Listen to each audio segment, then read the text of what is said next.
Hi friends, welcome to Priya's Food Journey. Bread samosa எப்படி செய்கிறதுன்னு பார்க்கலாம் வாங்க.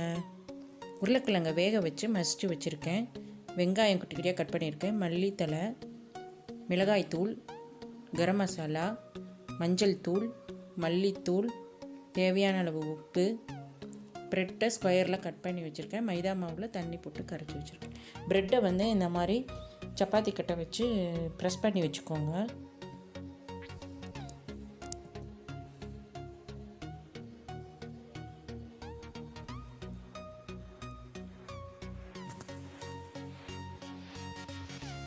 அதை வந்து நான் ட்ரையாங்கிள் ஷேப்பில் கட் பண்ணி வச்சுக்கிறேன்.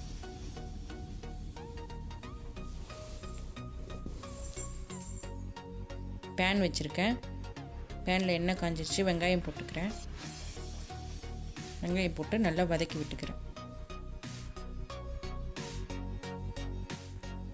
வெங்காயம் நல்லா வதங்கிருச்சு. இப்போ மஞ்சத்தூள், மல்லித்தூள், மிளகாய்த்தூள், கரம் மசாலா,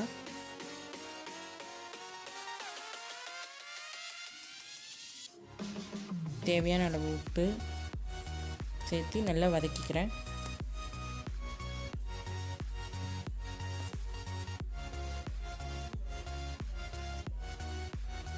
மசித்த உருளைக்கிழங்கு சேர்த்திக்கிறேன்.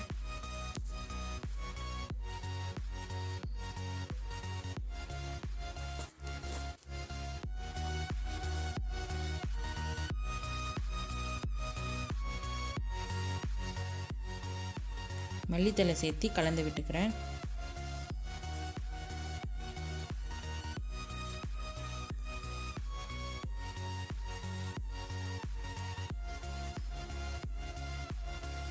ப்ரெட்டுக்குள்ளே வைக்கிறதுக்கு இந்த பூரணம் ரெடி ஆயிடுச்சு.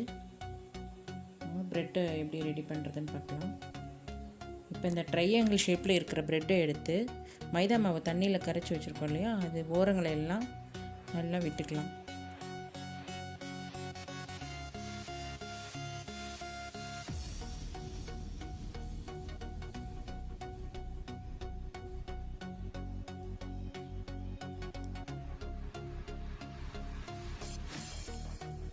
இப்போ இந்த ரெண்டு ஓரத்தையும் இந்த மாதிரி கவர் பண்ணிட்டா ஒரு கோன் மாதிரி கிடைக்கும் நம்மளுக்கு.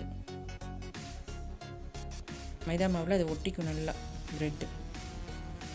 இப்போ அந்த மசாலாவை எடுத்து இதில் வச்சு கொஞ்சம் லைட்டாக ப்ரெஸ் பண்ணி கவர் பண்ணிக்கிறேன்.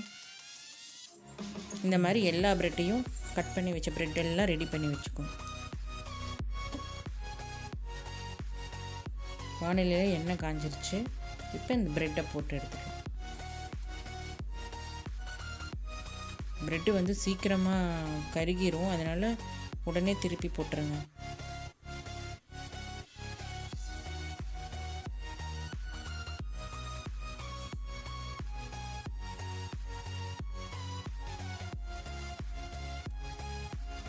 இப்போ சுவையான பிரெட் சமோசா ரெடி ஆயிடுச்சு. Bye bye, take care. இந்த வீடியோ பிடிச்சிருந்தா லைக் பண்ணுங்க, ஷேர் பண்ணுங்க, சப்ஸ்கிரைப் பண்ணுங்க.